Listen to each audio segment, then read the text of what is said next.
മൗനപ്രണയം ആദ്യ ഭാഗം. അസത്തെ, എന്നെ എതിർത്ത് വല്ലതും പറയാനോ ചെയ്യാനോ മുതിർന്നാൽ കൊന്നു തള്ളും നിന്നെ ഞാൻ.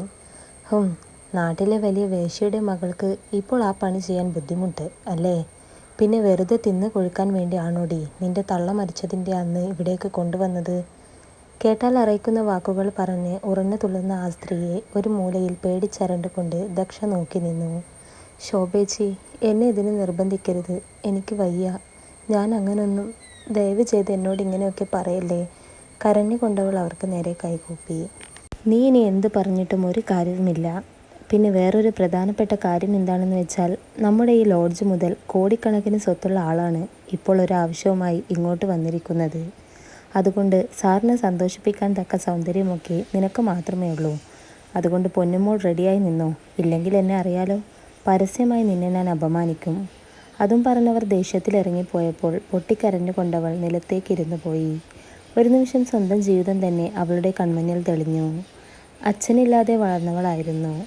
അച്ഛൻ ആരാണെന്ന് അമ്മയോട് ചോദിച്ചാൽ ഉത്തരമില്ലാതെ അവർ മുഖം തിരിക്കും. അല്ലെങ്കിലും നാട്ടിലെ പ്രധാന വേശ്യയ്ക്ക് അവരുടെ അടുക്കൽ വരുന്നവരുടെ ലിസ്റ്റ് എടുക്കാനാവില്ലല്ലോ. കുഞ്ഞുനാൾ മുതലേ കൂട്ടുകാരും ബന്ധക്കാരും ആരുമില്ലാതെ വളർന്നവൾ. ആരുടെയൊക്കെയോ ദയ കൊണ്ട് നന്നായി പഠിക്കാൻ കഴിഞ്ഞു, അതും +2 വരെ മാത്രം.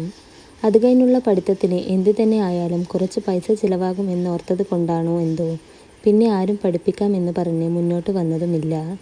ഇതിനിടയിൽ അറിവ് വന്ന പ്രായം മുതൽക്കേ അമ്മയുമായി ഒരു കുഞ്ഞു സംസാരം പോലും ഇല്ലായിരുന്നു. അല്ലെങ്കിലും സംസാരിക്കാൻ കാണില്ല എന്ന് പറയുന്നതാണ് സത്യം. രാവിലെ പോയി കഴിഞ്ഞാൽ പിന്നെ വരുന്നത് രാത്രി ഒരുപാട് നേരം കഴിഞ്ഞായിരിക്കും. വന്നാൽ തന്നെ കുറച്ചു കഴിഞ്ഞാൽ വീണ്ടും വിളി വരും, തേടിയെത്താൻ ആൾക്കാരും. വല്ലാത്ത വെറുപ്പ് തോന്നാറുണ്ട് അവൾക്ക് ആ സ്ത്രീയോട്, അവരുടെ ജോലിയോട്, തനിക്കവർ ജന്മം തന്നതിന്. കാരണം എത്ര തന്നെ തെറ്റ് ചെയ്യുന്നവരാണേലും സ്വന്തം കുഞ്ഞിനെ ഒന്ന് സ്നേഹിക്കുക എന്ന മനസ്സ് അവർക്കില്ലായിരുന്നു.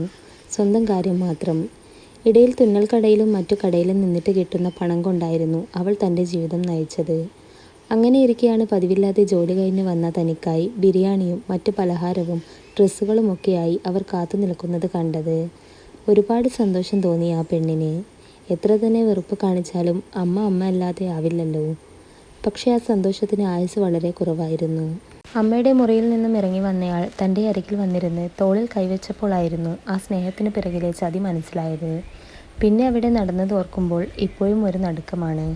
അടുക്കളയിൽ ഓടിപ്പോയി അവിടെയുള്ള വാക്കത്തി എടുത്ത് അയാൾക്ക് നേരെ വീശിയപ്പോൾ കൊണ്ടത് അമ്മ എന്ന് പറഞ്ഞ ആ സ്ത്രീക്കായിരുന്നു. ചോരയിൽ കുളിച്ചുകൊണ്ട് അവർ വീണപ്പോൾ അയാൾ പേടിയോടെ അവിടെ നിന്ന് ഓടിപ്പോയി.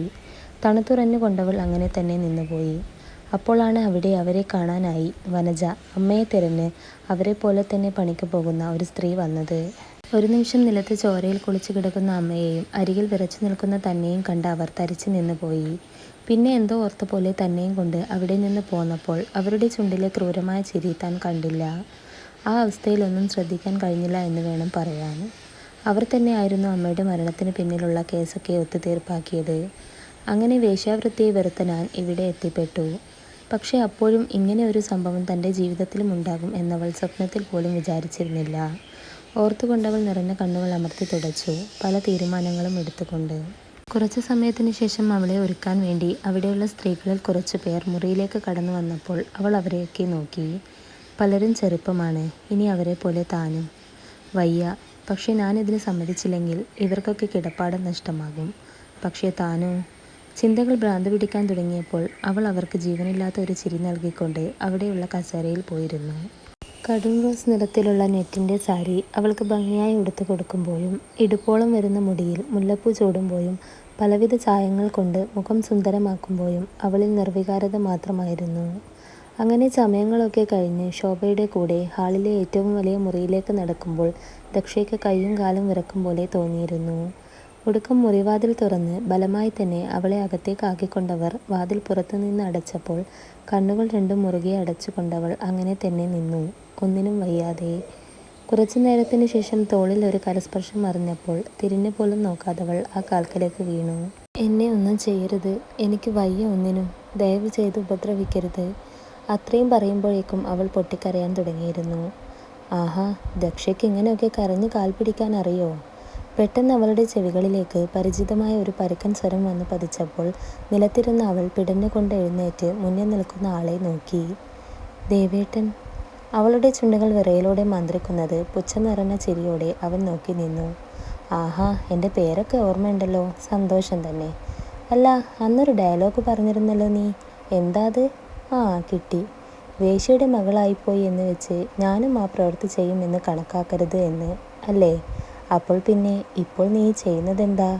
പരിഹാസത്തോടെ അവൻ ചോദിച്ചപ്പോൾ ഉത്തരമില്ലാതവൾ അങ്ങനെ നിന്നുപോയി. ഈയൊരു ദിവസം ലൈഫിൽ ഉണ്ടാകുമെന്ന് ഒരിക്കലും കരുതിയതല്ല. ദൈവമുള്ളത് കൊണ്ടാ അന്ന് എന്നെ പരിഹസിച്ച നിന്നെ ഇന്ന് എൻ്റെ കാൽക്കീഴിൽ കൊണ്ട് നിർത്തിച്ചത്. അതും പറഞ്ഞുകൊണ്ട് സൂര്യ ബെഡിൽ പോയി ഇരുന്നപ്പോഴും അനക്കമില്ലാതെ നിൽക്കുകയായിരുന്നു അവൾ. ശരിയാണ്, ഒരുപാട് അവഗണിച്ചിട്ടുണ്ട്, മുഖത്തടിച്ചിട്ടുണ്ട്, വാക്കുകൾ കൊണ്ട് മുറിവേൽപ്പിച്ചിട്ടുണ്ട്. +2 പഠിക്കുന്ന സമയത്തായിരുന്നു സൂര്യദേവ് വന്ന് ഇഷ്ടം പറയുന്നത്. കേട്ടപ്പോൾ തന്നെ പരിഹസിച്ചതാണോ എന്ന് പോലും തോന്നിപ്പോയി. കാരണം അത്രയും പഠിപ്പും നിലയും വിലയും ഒക്കെയുള്ള ഒരുവൻ വന്ന് വേശ്യയുടെ മകളോട് ഇഷ്ടം പറയും എന്നൊക്കെ പറഞ്ഞാൽ, അതുകൊണ്ട് തന്നെയാണ് പിറ്റേന്ന് തനിക്കിഷ്ടമല്ല, ഇനി പിന്നാലെ നടക്കരുത് എന്ന് പറഞ്ഞത്. എന്നാൽ അത് ചെവികൊള്ളാതെ എന്നും അവൻ അവൾക്കരികിലേക്ക് വരും. സമയം കിട്ടുമ്പോഴൊക്കെയും അവൾക്കൊരു നിഴൽ പോലെ കൂടെ നടക്കും. അങ്ങനെ ഒരു ദിവസം സ്കൂൾ എക്സാം ഒക്കെ കഴിഞ്ഞതിൻ്റെ അന്ന് ആളൊഴിഞ്ഞ ഇടവഴിയിൽ എത്തിയപ്പോൾ കയ്യിൽ കയറി പിടിച്ചപ്പോൾ ആ കണ്ണിലെ പ്രണയത്തെ കാമമായി കണ്ട് താൻ കൈനീട്ടി ഒന്ന് കൊടുത്തു. കൂടെ ആ വാക്കുകളും. പിന്നെ അന്ന് തൊട്ട് ഇന്നേ വരെ ആളെ കണ്ടതേയില്ലായിരുന്നു. ഇടയിൽ തുടർപഠനത്തിന് വേണ്ടി വേറെ ഏതോ നാട്ടിൽ പോയി എന്നറിഞ്ഞപ്പോൾ ആ നിമിഷം ഹൃദയം ഒന്ന് പിടഞ്ഞു പോയത് അവൾ ഓർത്തു. അപ്പോളായിരുന്നു അവൻ അവളുടെ മനസ്സിൽ ഒരു മൗനപ്രണയമായി വേരൂന്നിയത് അവൾ അറിഞ്ഞത്. ഒരുപാട് കാത്തിരുന്നു ഒന്ന് കാണാൻ, അന്ന് തല്ലിയതിന് ക്ഷമ പറയാൻ. എന്നാൽ അതുണ്ടായില്ല. ആരും അറിയാതെ, ആരോടും പറയാതെ ദിനങ്ങൾ തോറും അവനെ പ്രണയിച്ചു, മൗനമായി. എന്നെങ്കിലും കാണാൻ വേണ്ടി പ്രാർത്ഥിച്ചു. ഇപ്പോൾ ദൈവം ആ പ്രാർത്ഥന കേട്ടു. പക്ഷേ കണ്ടുമുട്ടിയ സമയം ഓർത്തപ്പോൾ അവളുടെ നെഞ്ച് പൊടിഞ്ഞു. ആലോചിച്ചു കഴിഞ്ഞോ? കാതിനരികിൽ അവൻ്റെ സ്വരം കേട്ടപ്പോൾ പിടഞ്ഞുകൊണ്ടവൾ നിറഞ്ഞ കണ്ണുകളോടെ അവനെ നോക്കി. ഇത്രയും പേടിയൊന്നും അഭിനയിച്ച് ബുദ്ധിമുട്ടേണ്ട ആവശ്യമൊന്നുമില്ല. എൻ്റെ വിരൽത്തുമ്പ് പോലും നിന്നിൽ ഇനി പതിയില്ല. പക്ഷേ എനിക്ക് നിന്നെ വേണം, ഇനി എല്ലാ ദിവസവും. കണ്ണൊന്ന് കുറുക്കിക്കൊണ്ട് സൂര്യ പറഞ്ഞപ്പോൾ അവൾ ഒന്നും മനസ്സിലാവാതെ അവനെ നോക്കി. എന്നാൽ അവൻ അപ്പോഴേക്കും അവളിൽ നിന്നും അകന്നു മാറി നേരെ ബെഡിൽ പോയി കിടന്നിരുന്നു. നോക്കി നിൽക്കാതെ വന്ന് തല മസാജ് ചെയ്ത് താടി. കണ്ണും പൂട്ടിയുള്ള അവൻ്റെ അലർച്ചയിൽ പേടിച്ച് വിറച്ചു കൊണ്ടവൾ വേഗം തന്നെ അവൻ്റെ അരികിലായി ചെന്നിരുന്നു. പതിയെ കൈകൾ അവൻ്റെ മുടിയിൽ കൂടി തഴുകാൻ തുടങ്ങിയപ്പോൾ കണ്ണുകൾ അടച്ചു കിടക്കുന്നവനെ കണ്ണിമ വെട്ടാതെ നോക്കിക്കൊണ്ടവൾ അങ്ങനെ തന്നെ ഇരുന്നു.